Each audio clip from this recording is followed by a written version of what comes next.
আসসালামু আলাইকুম প্রিয় শিক্ষার্থীরা, তোমরা সবাই কেমন আছো? আলহামদুলিল্লাহ, আমি রাবেয়া খাতুন ভালো আছি। আজ আমি তোমাদের নবম দশম শ্রেণীর অর্থনীতির দশম অধ্যায়ের কর বহির্ভূত রাজস্বের উৎস সম্পর্কে পড়াবো। আমরা গত ক্লাসে কিন্তু তোমাদের সরকারের যে আয়ের উৎসসমূহ সেগুলো সম্পর্কে পড়িয়েছিলাম। দুটো ছিল, একটি ছিল হচ্ছে কর রাজস্ব এবং অন্যটি হচ্ছে কর বহির্ভূত রাজস্ব। আজ আমরা তোমাদের কর বহির্ভূত রাজস্ব উৎসসমূহ সম্পর্কে পড়াবো। তাহলে আজ আমাদের টপিক হচ্ছে কর বহির্ভূত রাজস্ব। কর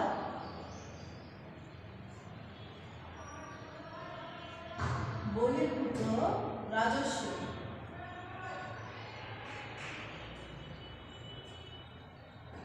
কর বহির্ভূত রাজস্ব যে সরকার বিভিন্ন উৎস থেকে হচ্ছে কর আদায় করে থাকে, তাই না? একটা হলো কর রাজস্ব এবং কর বহির্ভূত রাজস্ব।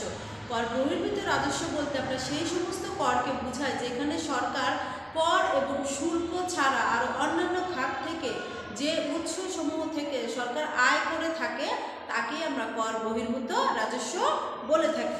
যে কর ছাড়া এবং কর শুল্ক ছাড়া যে কর ধার্য করা হয়, যে কর গ্রহণ করা হয়, অর্থ সংগ্রহ করা হয় যে উৎস থেকে, তাকে আমরা কর বহির্ভূত রাজস্ব বলে থাকি। যে কর বহির্ভূত রাজস্বগুলো কি কি? সরকারের কর বহির্ভূত রাজস্বের উৎসসমূহগুলো কি কি? দেখো,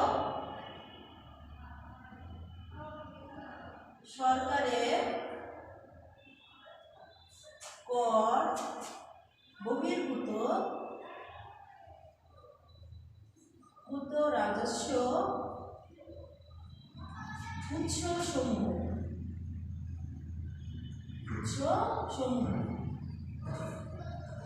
আচ্ছা, কর বহির্ভূত রাজস্ব উৎসসমূহগুলো কি কি সে সম্পর্কে আজ আমি তোমাদের আলোচনা করব। প্রথমটা হচ্ছে লভ্যাংশ ও মুনাফা।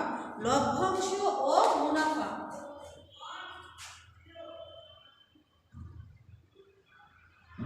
লভ্যাংশ ও মুনাফা। আচ্ছা, লভ্যাংশ আর মুনাফাটা কি দেখি আমরা। যে সরকার তার মালিকানাধীন বিভিন্ন আর্থিক প্রতিষ্ঠান যেমন ব্যাংক, বীমা কোম্পানি এবং অআর্থিক প্রতিষ্ঠানে যেমন হচ্ছে রাষ্ট্রায়ত্ত শিল্প প্রতিষ্ঠান, পাট, চিড়িয়াখানা থেকে বছরান্তে লভ্যাংশ ও মুনাফা পেয়ে থাকে।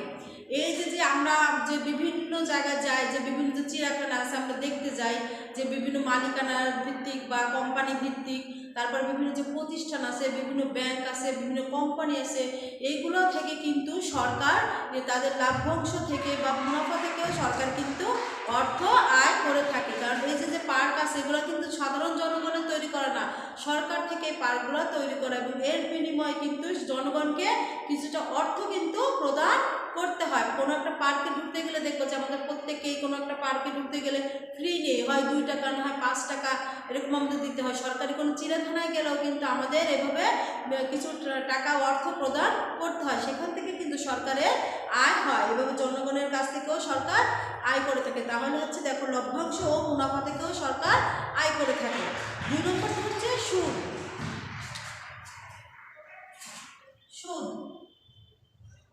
আচ্ছা, সুদটাকে সরকার, তারপরে হচ্ছে সরকারি কর্মচারী, বিভিন্ন প্রতিষ্ঠান, স্বায়ত্তশাসিত প্রতিষ্ঠান ঋণ প্রদান করে আমাদের। যে আমরা দেখো, আমরা যারা যে স্বায়ত্তশাসিত প্রতিষ্ঠানগুলো, আমরা যে সরকারের কাছ থেকে বিভিন্ন ব্যাংক থেকে আমরা কিন্তু ঋণ গ্রহণ করি। কেউ গৃহ ঋণ, কেউ হচ্ছে কোনো জমি কেনার জন্য ঋণ করতে পারে, যে কোনো জিনিসের জন্য কেউ লোন নিতে পারে। কিন্তু এই লোনের জন্য কিন্তু আমাদের প্রত্যেককেই কিন্তু মানে অনেকটা সুদ প্রদান করতে হয় এবং সেই সুদটাই হচ্ছে সরকারের লাভ, সেটাই হচ্ছে সরকারের আয়। সেই থেকেই সরকার জনগণের কাছ থেকে ওইভাবে অর্থ আয় করে, বিভিন্ন উৎস থেকে এইভাবে সরকার অর্থ আয় করে থাকে।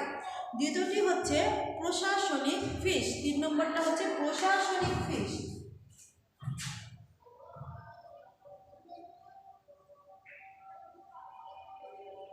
প্রশাসনিক ফিস।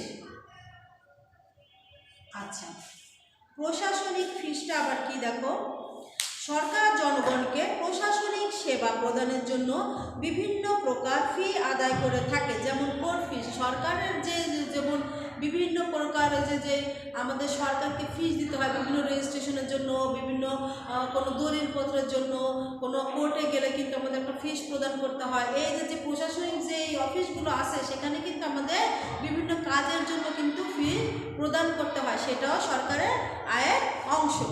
4 নম্বরটা হচ্ছে জরিমানা, দণ্ড ও বাজেয়াপ্তকরণ। জরিমানা, দণ্ড ও বাজেয়াপ্তকরণ।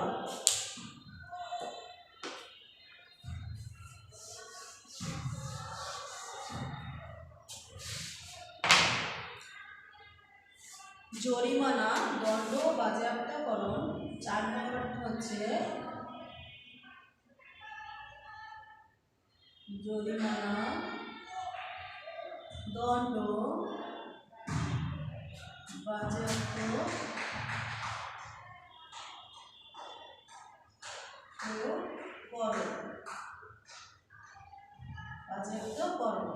এই যে জরিমানা, দণ্ড ও বাজেয়াপ্তকরণ, এই যে তিনটা রয়েছে, দেখো বিভিন্ন অসামাজিক কার্যগুলি করার জন্য কিন্তু সরকার কি করে, যদি কোনো চোর, ডাকাত, কোনো ছিনতাইকারী যাদেরকে ধরা হয় ওদের কিন্তু বিভিন্নভাবে মানে সাজাপ্রাপ্ত করা হয়, এবং তখন দেখা যাচ্ছে ওদের কিন্তু জরিমানা ধরে যে 6 মাসের কারাদণ্ড, অন্যথায় 20,000 টাকা তাদের জরিমানা দিতে হবে। কোনো কোনো কোনো একটা অসামাজিক কার্যগুলি যদি কেউ করে থাকে তখনই কিন্তু দেখা যাচ্ছে যে তাদের কিছু জরিমানা বা দণ্ড তাদের জন্য দেওয়া থাকে, যে তাদের 6 বছরের জন্য কারাদণ্ড থাকবে, না হয়তো তারা হচ্ছে 20,000 বা 50,000 টাকা জরিমানা দেবে। এভাবে যে বিভিন্ন অসামাজিক সমাজের সাথে যে কাজে লিপ্ত থাকে, যে অ্যাসিড নিক্ষেপ করলেও কিন্তু তাদের জন্য কিন্তু এভাবে বিভিন্ন জরিমানার ব্যবস্থা রয়েছে। যে দেশের আইন ও নিয়ম নীতি পরিপন্থী বিভিন্ন কাজের জন্য সরকার জরিমানা, দণ্ড ও বাজেয়াপ্তকরণ করে প্রতি বছর কিছু অর্থ আয় করে থাকেন। এই যে জরিমানা ধরেন এই অসামাজিক কার্যগুলি থেকে বা আইনের বিরুদ্ধে যে যারা কাজ করে তাদের কাছ থেকে যে জরিমানা বা বিভিন্ন আয় যে করে থাকে, এটাও সরকারের একটা আয়ের উৎস। এরপর আছে দেখো অর্থনৈতিক সেবা।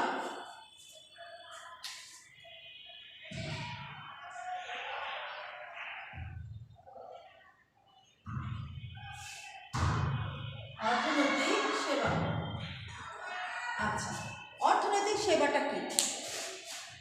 সরকার কিন্তু আমাদের বিভিন্নভাবে সেবা, জনগণকে সেবা প্রদান করে থাকে। বিভিন্ন সরকারি হসপিটাল থাকতে পারে, সরকারি ডাক্তার থাকতে পারে, সরকারি কোনো প্রতিষ্ঠান, সরকারি এভাবে যে বিভিন্ন জায়গা আছে, বিভিন্ন জায়গা থেকে কিন্তু আমরা সেবা পেয়ে থাকি, এবং এই সেবার বিনিময়ে কিন্তু আমাদের কিছু অর্থ প্রদান করতে হয়।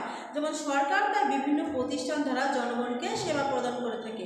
এই সেবাগুলোর মধ্যে উল্লেখযোগ্য হলো আমদানি রপ্তানি আইনের আওতায় প্রাপ্ত ফিস, বাণিজ্য সংস্থা কোম্পানি সমূহ হতে প্রাপ্ত রেজিস্ট্রেশন ফিস, বীমা আইনের আওতায় প্রাপ্ত ও সমবায় সমিতিসমূহ অডিট ফিস, সমবায় সমিতি ফিস, রেজিস্ট্রেশন ও নবায়ন ফিস, বিভিন্ন ধরনের ফিস, সমবায় ফিস, নবায়ন ফিস, রেজিস্ট্রেশন ফিস, বিভিন্ন যে কোম্পানির ফিস, রেজিস্ট্রেশন ফিস, এই সব থেকেও সরকার বিভিন্ন ধরনের আয় প্রদান করে থাকে, আয় পেয়ে থাকে। বিভিন্ন ধরনের প্রতিষ্ঠান থেকে সরকার আয়ের উৎস হিসেবে পেয়ে থাকে। অর্থনৈতিকভাবে যে সেবা প্রদান করে তার বিনিময়ে সে আয়ও করে থাকে। এরপরে দেখো জরিমানা, দণ্ড, বাজেয়াপ্তকরণ এবং অর্থনৈতিক সেবা। এবং ষষ্ঠটা হচ্ছে ভাড়া ও ইজারা।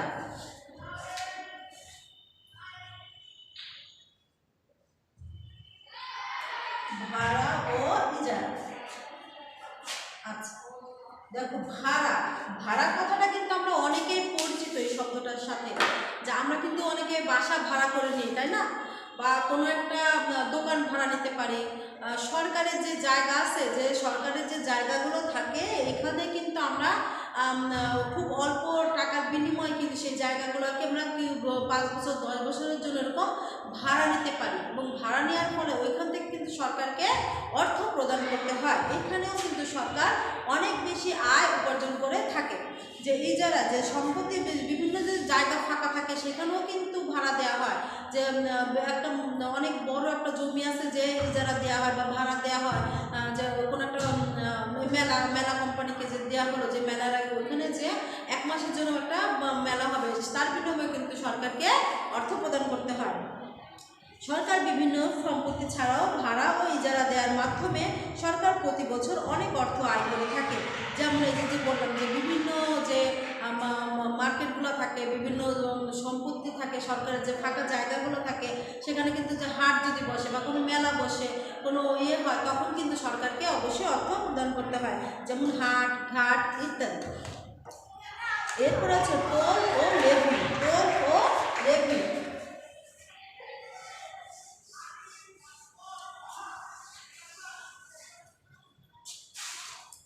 টোল ও লেভি 7 নম্বরটা হচ্ছে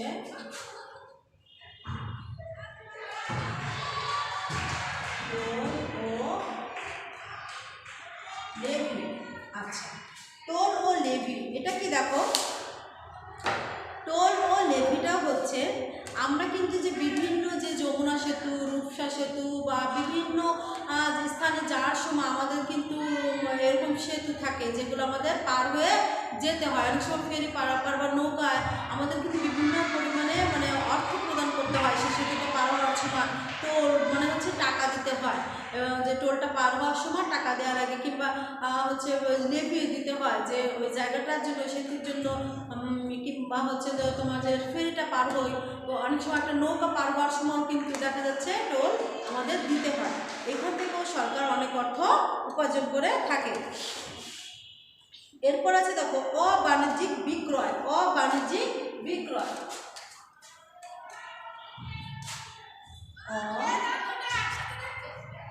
অবাণিজ্যিক বিক্রয়।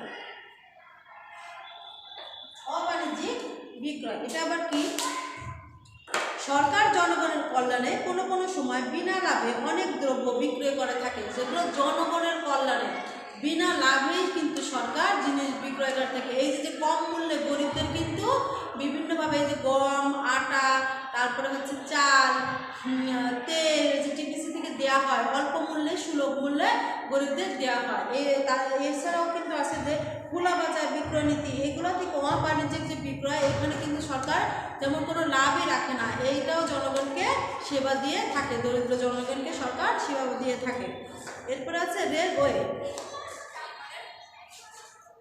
রেলওয়ে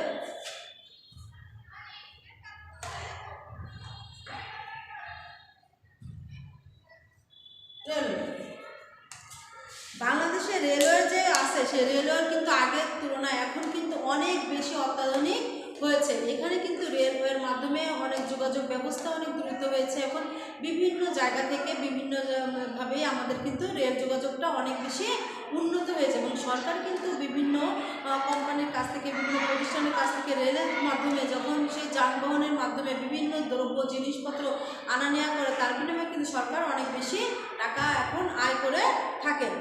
যে রেলওয়ে যে সেবা সম্প্রসারণ বা আধুনিকায়নের ফলে বর্তমানে এ খাতের মুনাফা অনেক বেশি বেড়ে গিয়েছে। এরপরে আসছে দেখো ডাক বিভাগ। 10 নম্বরটি হচ্ছে ডাক বিভাগ।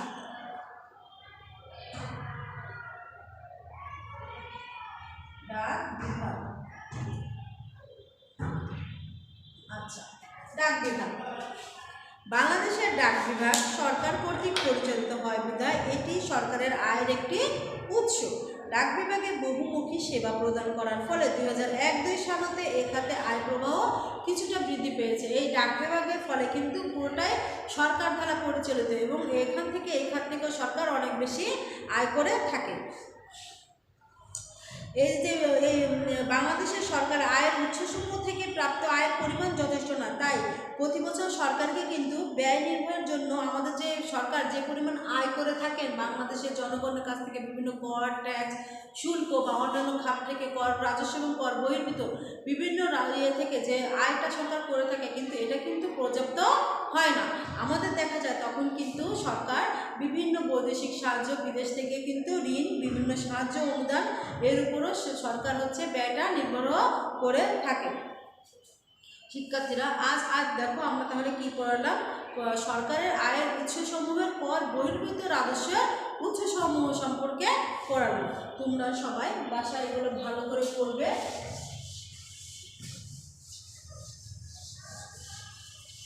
সবাই ভালো থেকো, সুস্থ থেকো। আল্লাহ হাফেজ।